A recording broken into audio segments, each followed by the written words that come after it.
नमस्कार दोस्तों, स्वागत है आपका अपने YouTube चैनल यूनिक स्टार पर। दोस्तों, अभी तक हमने हिंदी साहित्य के इतिहास में भाषा क्या है, लिपि क्या है, ये जाना। जैसे हिंदी भाषा कहाँ से आई और उसका हमारे संविधान में प्रावधान क्या किया गया है, भाग 17 अनुच्छेद 343 से 351 तक, ये सारी बातें हो गई हैं।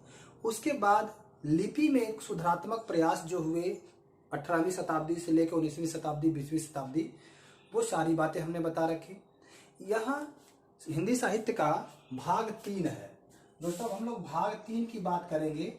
2 वीडियो मैं बना चुका हूँ जिसका प्लेलिस्ट में आपको लिंक मिल जाएगा। अब भाग 3 की हम लोग बात करते हैं दोस्तों, मतलब हमारी वीडियो का भाग 3। इसमें हम लोग बात करेंगे हिंदी भाषा की बोलियां। हिंदी भाषा की जो बोलियां हैं दोस्तों, सबसे पहली बात कि ये भाषा होता क्या है। भाषा का संबंध लिखने से होता है, सबको पता है। जैसे हिंदी को हम लिखते हैं, ठीक है ना, हिंदी को हम लिखते हैं, लेकिन बोलने में इसी में से किसी भाषा का हम लोग प्रयोग कर रहे होंगे। अगर हम बात करें कि विचार हमारा कहाँ आता है, जैसे अगर हम देखें तो ये जो विचार है यह हमारे मस्तिष्क में आता होगा। समझिएगा इसको, यह हमारे मस्तिष्क में विचार आता है, ठीक है। तो जब मस्तिष्क में आता है तो क्या इसमें ध्वनि होती है?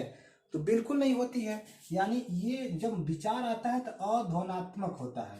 अध्वनात्मक मतलब जिसमें ध्वनि नहीं होती है, बस विचार आ गया मन में और कोई ध्वनि जो है इसमें आपको नहीं दिख रही होगी। लेकिन अगर हम इसी विचार को प्रकट करना चाहे तो वह ध्वनात्मक होगा कि नहीं होगा? तो बिल्कुल होगा, ध्वनात्मक होगा। तो इसी विचार को प्रकट करने के लिए हमें ध्वनात्मक रूप से इसका प्रयोग करना पड़ता है। अगर हम लोग बात करें दोस्तों कि इसको जब प्रकट करेंगे तो जाहिर सी बात है वह लिखित रूप में या मौखिक रूप में हम लोग उसका प्रयोग करेंगे। तो प्रकट करेंगे किस रूप में? लिखित रूप में। और लिखित रूप ही तो है आपकी भाषा, इसी को हम भाषा कहते हैं, ठीक है ना। तो आप देख रहे हैं कि विचार हमारे मस्तिष्क में आते हैं अध्वनात्मक रूप में, लेकिन उसे जब हम प्रकट करते हैं तो वो ध्वनात्मक रूप में होते हैं, या तो लिखित रूप में या तो मौखिक रूप में, जिसे हम भाषा कहते हैं। अब बात आती है कि ये बोली क्या है। तो बोली का संबंध बोलने से है, जो हम बोलते हैं। जैसे हिंदी को हमने 5 बोली वर्ग में या उपभाषा में बांटा है, ठीक है ना। तो आप समझिए, बोली का मतलब वो होता है कि जिसे हम बोलते हैं। जैसे ये देखिए, अवधी, बघेली, छत्तीसगढ़ी, ब्रज, खड़ी बोली, बांगरू, बुंदेली, कन्नौजी, मालवी, मेवाती, मारवाड़ी, जयपुरी, नेपाली, गढ़वाली, कुमाऊनी, मगही, भोजपुरी, मैथिली, है ना। और एक और है जिसे हरदेव बाहरी, और हरदेव बाहरी तो 18 माना है। भोलानाथ तिवारी ने जो है पहाड़ी बोली को खस अपभ्रंश को ताजुबेकी मानकर 19 कर दिया है। तो इसको अभी बताएंगे। अभी आइए, तो हमने देखा कि बोली क्या है, जिसका संबंध बोलने से है। जैसे ब्रज हम बोलते हैं, हम भोजपुरी बोलते हैं, लेकिन उपभाषा या बोली वर्ग क्या है?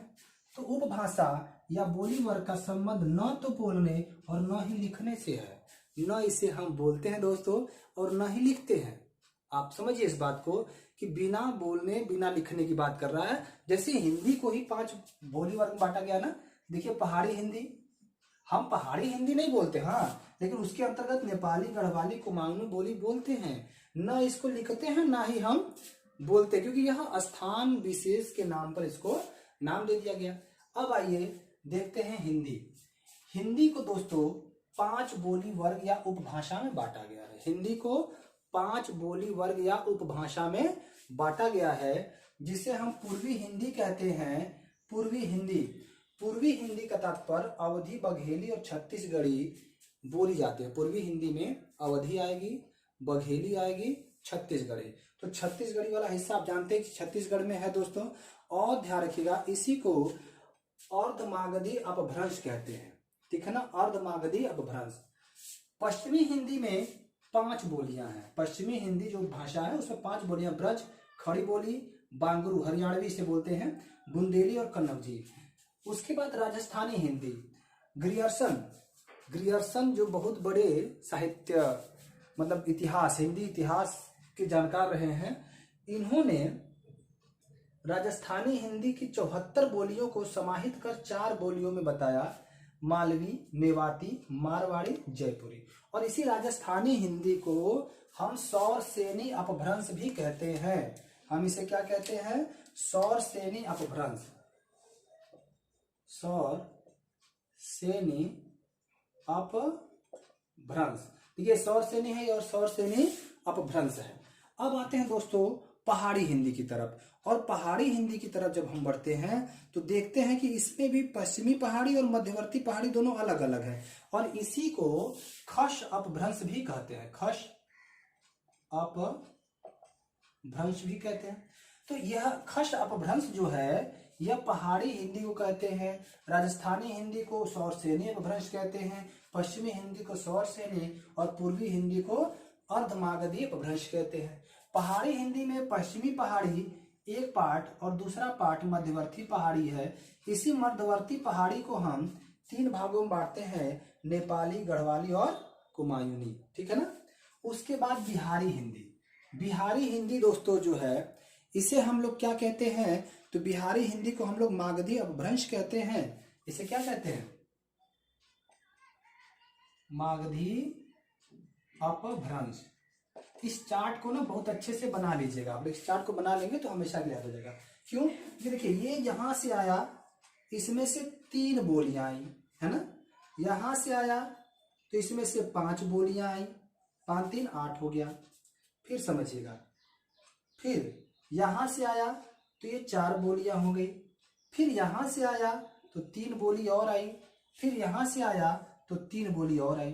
कुल मिला करके आप इसमें देख रहे होंगे कि 5 3 8 4 12 और 12 3 15 3 18 टोटल जो बोलियां हैं हिंदी भाषा के अंतर्गत 18 हैं और उपभाषा 5 है। इसको याद रखिएगा, टोटल बोलियां 18 और उपभाषा 5 है।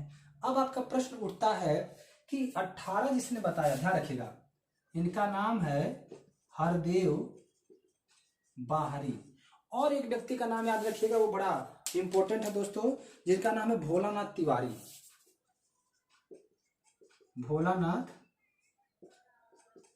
तिवारी। हरदेव बाहरी जो है ये तो 18 मानते हैं। हरदेव बाहरी जो है ये 18 मानते हैं, और इन्होंने एक नई बोली बताई जिसका नाम है दक्षिणी। दक्षिणी, ठीक है ना। 18 ही मानते हैं लेकिन दक्षिणी एक मानते हैं। भोलानाथ तिवारी कितना मानते हैं? 19। इन्होंने एक खस अपभ्रंश के अंतर्गत, यानी खस अपभ्रंश का मतलब पहाड़ी हिंदी के अंतर्गत ही, पहाड़ी बोली के अंतर्गत ही ताजू बेकी एक बोली बताया, ताजू बेकी। तो ताजू बेकी ये कहाँ आता है? तो खस अपभ्रंश में आता है। खस अपभ्रंश में आता है दोस्तों, जिसको हम लोग पहाड़ी बोली बोलते हैं, पहाड़ी भाषा या पहाड़ी उपभाषा कहिए इसको। तो पहाड़ी जो भाषा है, पहाड़ी उपभाषा है, इसके अंतर्गत खस में ताजू बेकी को इन्होंने रखा। इस प्रकार से अगर आपसे पूछे कि किसने 19 माना है तो 19 बताइएगा किसको? भोलानाथ तिवारी को, ठीक है ना। और 18 में हरदेव बाहरी को। तो इस प्रकार से आप देखेंगे ये चार्ट बड़ा ही काम का है। इससे अक्सर चाहे वो पुलिस हो, चाहे नेट हो, चाहे अभी बिहार का एस्टेट होने वाला है, वहां से भी प्रश्न बनता है इससे, ठीक है ना। तो इस चार्ट को एक बार स्क्रीनशॉट ले लीजिए पूरा, और याद रखिएगा ये बहुत ही शॉर्ट में बहुत ही बेहतरीन तरीके से आपका नोट्स बनेगा।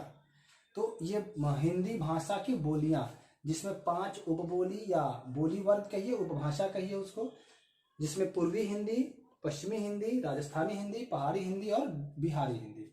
इसमें अर्धमागधी अपभ्रंश जिसे पूर्वी हिंदी कहते हैं, सौर सेनी अपभ्रंश पश्चिमी हिंदी कहते हैं, और राजस्थानी को सौर सेनी अपभ्रंश कहते हैं। पश्चिमी हिंदी को सौर सेनी और राजस्थानी को सौर सेनी अपभ्रंश कहते हैं। तो दोस्तों खश, ये पहाड़ी में खश, ध्यान रखिएगा, पहाड़ी में जो झाड़ियां होती हैं उसमें हम जाते हैं फश, इसीलिए उसके उपबोली को कहते हैं खस, ठीक है ना। और बिहारी में मागधी अपभ्रंश कहते हैं उसको, जो बिहारी बोली है, जो बिहारी भाषा है। तो याद रखिए हिंदी को 5 उपभाषा में और 18 बोली में, 5 उपभाषा और 18 बोली। भाषा का संबंध लिखने से होता है, बोली का संबंध बोलने से होता है, और उपभाषा का संबंध न लिखने न बोलने से होता है। ये सारा चार्ट ध्यान रखिएगा, ठीक है। अब हम लोग बात करेंगे दोस्तों हिंदी बोलियां व उसके क्षेत्र कि कहाँ पर कौन सी हिंदी बोली बोली जाती है। जैसे अवधि की बात करें, अवधि, तो इसे हमें ध्यान रखना है कि यह एक अकारांत है, अकारांत। जैसे यहाँ पे लोग ना खींच के बोलते हैं। खींच के बोलने का मतलब, मैं सीतापुर गया था, अयोध्या भी गया था, तो वहां पे चल बा ऐसे बोलते थे लोग।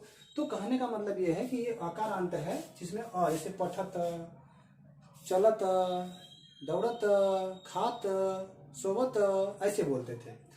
और यह सीतापुर, लखनऊ, फैजाबाद, जिसे अयोध्या जानते हैं, ध्यान रखिएगा, फतेहपुर, प्रतापगढ़, सुल्तानपुर और गोंडा में बोली जाती है। बघेली की बात करें दोस्तों, तो बघेली जो है यह भी अकारांत बोली है। कैसी बोली है? यह भी अकारांत है, बघेली भी अकारांत है। जो रीवी, दमोह, हमीरपुर, जबलपुर, बांदा, बालाघाट, मांडला, यहाँ तक बोली जाती है दोस्तों। इसको नोट कर लीजिएगा, कभी कभार पूछ देता है, ठीक है ना। उसके बाद छत्तीसगढ़ी की बात करें तो यह भी अकारांत बोली है। यह भी क्या है? अकारांत है। और यह रायपुर, बिलासपुर, संबलपुर, कांकेर, नंदगांव या राजनांद गांव यहाँ पर बोला जाता है। उसके बाद बांगरू की बात करें, जिसे हम कहते हैं जाटू बोली। क्या कहते हैं? जाटू बोली, यानी जाटों की बोली है। यह ओकारांत होती है। हिसार, रोहतक, करनाल जो हरियाणा में पड़ता है और दिल्ली के ग्रामीण क्षेत्रों में इसको बोला जाता है, ठीक है ना। चलिए, ब्रज बोली भरतपुर, धौलपुर राजस्थान पड़ता है। आगरा, मथुरा, एटा, गुड़गांव तो मान लीजिए उधर पड़ता है। आगरा, मथुरा यूपी में पड़ता है। अलीगढ़, बदायूं और बरेली में भी इसको बोला जाता है। और ध्यान रखिएगा, ब्रज बोली जो है ना, बड़ा ही मधुर बोली है। इसका अर्थ होता है विशाल चारागाह। इसका अर्थ क्या होता है? विशाल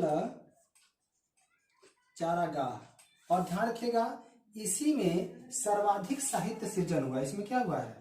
सर्वाधिक साहित्य सृजन। हालांकि इसको आप ऐसे समझिए कि कृष्ण भक्ति शाखा से रिलेटेड जितनी रचनाएं हैं लगभग सारी की सारी ब्रज भाषा में है दोस्तों।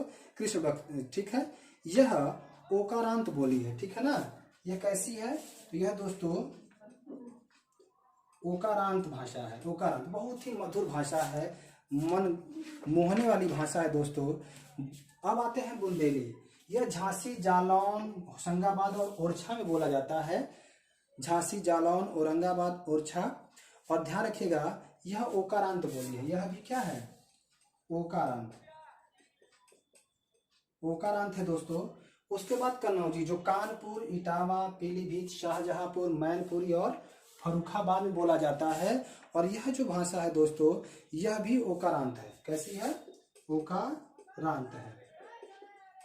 तो इसे आप लोग लिख लेंगे, ठीक है, जल्दी जल्दी। उसके बाद खड़ी बोली, जिसे हम दक्षिणी या कौरवी के नाम से जानते हैं। यह ब्रज भाषा की तुलना में अधिक रूखी भाषा है, बोली है। हिंदी की मानक रूप, हिंदी का मानक रूप ध्यान रखिएगा दोस्तों, कौरवी बोली बोले या दक्षिणी बोले या खड़ी बोले, इसी को मानेंगे। यह अकारांत है, जैसे सोना, उठना, बैठना, खोना। रामपुर, बिजनौर, मुजफ्फरनगर, मुरादाबाद, देहरादून और सहारनपुर में यह बोली जाती है। मालवी, ये जो मालवी है दोस्तों, यह राजस्थान, एमपी के बॉर्डर पर इंदौर, उज्जैन, देवास और राजस्थान मिली जाती है। यह मालवा प्रदेश में रहता है। राजस्थानी जो है भाषा, जो बोली है, लगभग पूरे राजस्थान में यह मेवाड़ी या मारवाड़ी बोली जाती है, जिसे हम राजस्थान की साहित्यिक बोली कहते हैं। मेवाती मेव मुस्लिमों के द्वारा मेवात और अलवर में बोली जाती है। आगे बढ़ते हुए जब हम बढ़ते हैं तो हमने बताया था दोस्तों कि 18 भाषा की बोलियां हैं, लेकिन अगर हम बात करें भोलानाथ तिवारी की तो वो जो है 19 बताते हैं। तो उसमें से मैंने कई बता रखे हैं।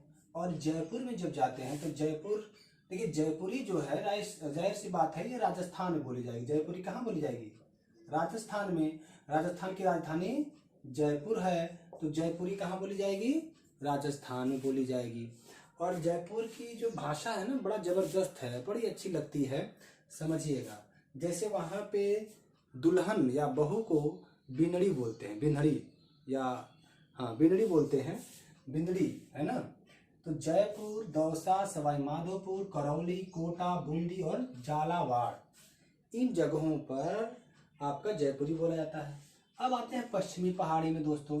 तो पश्चिमी पहाड़ी का तात्पर्य ये है कि ऊपर हिमाचल प्रदेश वाला हिस्सा पश्चिमी पहाड़ी के अंतर्गत आता है, क्योंकि पूर्वी पहाड़ी में आपका अरुणाचल प्रदेश, सिक्किम ये सब आ जाएगा। तो इसमें देखिए शिमला है, लाहौल है, स्पीति है, कुल्लू है, मनाली है, यहाँ पे बोली जाती है। हिमाचल प्रदेश के क्षेत्र में बोली जाती है दोस्तों, ध्यान रखिएगा इसको। और सौरसेनी अपभ्रंश से निकलती है, और भोलानाथ तिवारी ने खस अपभ्रंश इसका नाम दिया है। ऐसे तो निकलती सौरसेनी से है, लेकिन भोलानाथ तिवारी के अकॉर्डिंग पूछे तो क्या बताएंगे, खस अपभ्रंश। ठीक है। अब देखिए गढ़वाली में चलते हैं। तो नाम से ही पता चल रहा है कि उत्तराखंड में बोली जाएगी, गढ़वाल, उत्तरकाशी, चामोली और टिहरी में। उसके बाद कुमाऊनी की बात करें तो कुमाऊं में है, अल्मोड़ा में है, नैनीताल में है और पिथौरागढ़ में है। दोस्तों इसको ध्यान रखना होगा कि ये कहाँ कहाँ बोली जा रही है, ठीक है ना। अच्छा, कुमाऊं जो है यहीं पर, ये जो आपका है कुमाऊं, यहीं पर एक व्यक्ति हैं जिन्होंने परिंदे कहानी लिखी थी। उनका नाम है दोस्तों, परिंदे कहानी का जो नाम है, ध्यान रखिएगा इस चीज को, उनका नाम है गिरीश नेगी। ठीक है ना। गिरीश नेगी का जन्म यहीं पे हुआ था।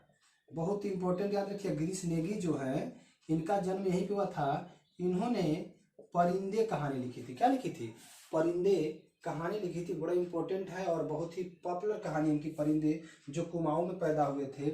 मगही की बात करें तो यह बिहार के पटना, गया, हजारीबाग में बोली जाती है और मगधी अपभ्रंश से ली गई है।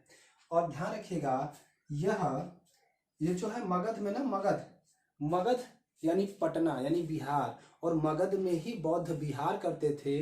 महात्मा बुद्ध की बात करें तो ये यहीं पे।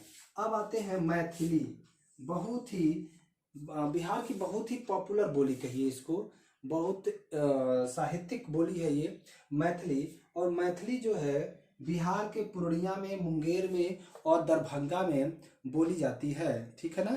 मैथिली जो है यहाँ बोली जाती है। अच्छा, एक चीज और समझिएगा कि पूर्णिया में फणीश्वरनाथ रेणु का जन्म हुआ था। ध्यान रखिएगा, फणीश्वरनाथ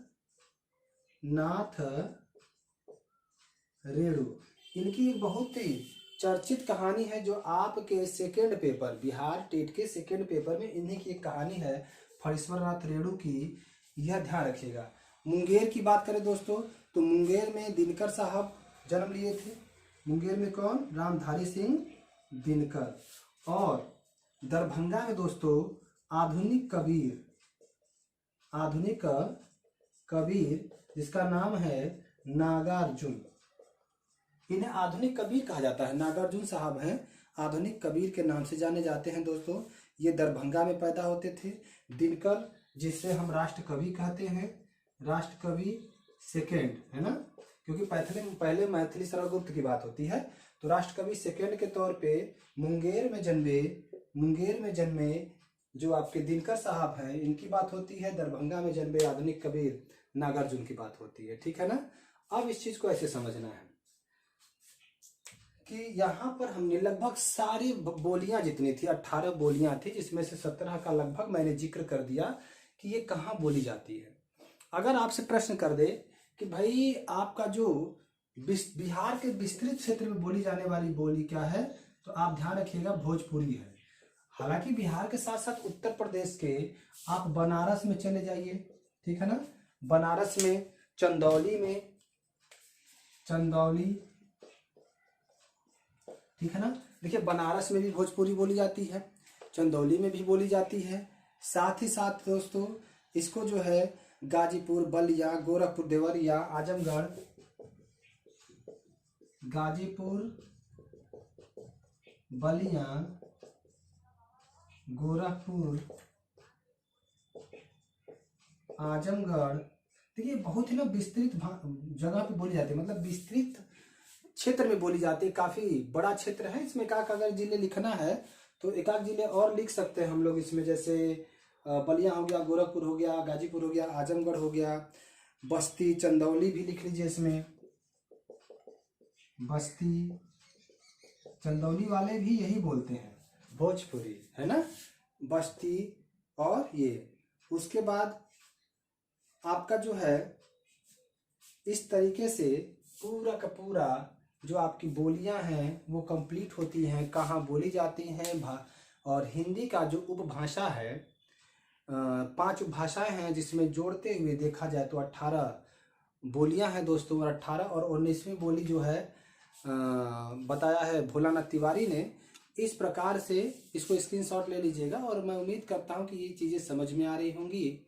और यहाँ से प्रश्न बनते हैं नेट में, यहाँ से प्रश्न बनते हैं जो आपका साहित्य लेवल का, जैसे पीजीटी है, वहाँ पे बनता है, तो इसको ध्यान रखिएगा, ठीक है। तो आज के लिए इतना ही, नेक्स्ट वीडियो में फिर मिलेंगे, तब तक के लिए जय हिंद, जय भारत।